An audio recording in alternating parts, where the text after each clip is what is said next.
Ito mga idol, no? Tingnan natin itong si Uncle, oh. Grabe, malupit to si Uncle. Kung ano yung pinagagawa ni Uncle sa mga pako, mga kadena. Di ko lang alam mga Uncle kung totoo itong pinagagawa niya. Kinain niya yung pako, ginawa niyang kala mo, dilis na isda, o yan, oh, kadena. Kita niyo naman, kayo na lang umusga mga Uncle. Ayan, oh. Pako yan, ha. Yan. Yan, oh. Oh. Oh, kita mo naman, oh. Di ko alam kung totoo yung pinagagawa niya, pero kita naman natin, eh, oh. Yan naman, oh. Naku, ginawang pansit, oh. Grabe, ninuya pa talaga niya. Kita mo naman yan, oh. Nilulok pa. Oh, yan, sinubo na naman niya, oh.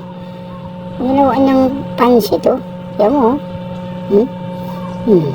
Sarap na sarap si Uncle, oh. Isang mangkok pa. O, yan na, oh. Parang normal lang sa kanya na kinakain niya. Kung sa atin yan, baka aray-aray na tayo sa sakit, eh. O, yan na, naku po.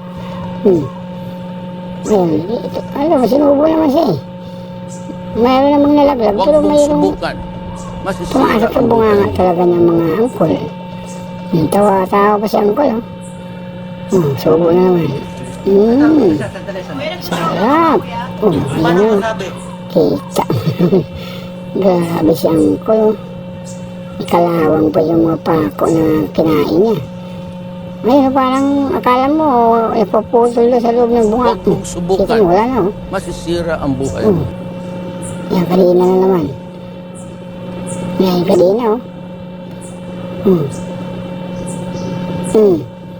Hindi ko alam kung yung may naiwan o yan pa rin yung kinain niya, eh. Parang di naman naputol.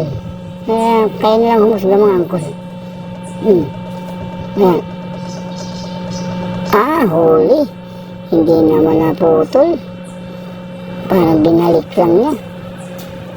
Yan. Silipin niyo lang na maigi.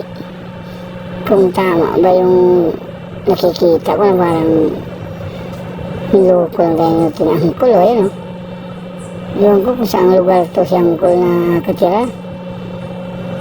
Ayun, sinubo na naman yung ano, pako, numero 2, 3 sa yan, oh. Yan. Hindi ko alam kung nalaglag yung iba o nasa loob yung iba sa bunga niya. Ayan. Sarap. Grabe si Uncle. Eh mga ka-Uncle, ha, kayo nila mahusga kung totoo ba yung pinagagawa niya o niloko lang tayo, o pero kita naman natin na inuya niya. May nalaglag pero may naiwan sa bunganga niya. Hindi ko lang alam kung nilok niya yan o dyan lang sa bunganga niya. Mamaya pag naputol ng video, idura niya. Ayan. Parang kala mo tsarang baboy, eh. Nilok ko nga rin. Ayan naman.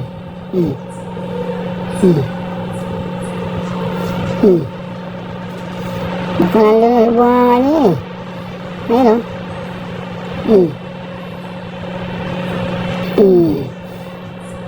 Sarap.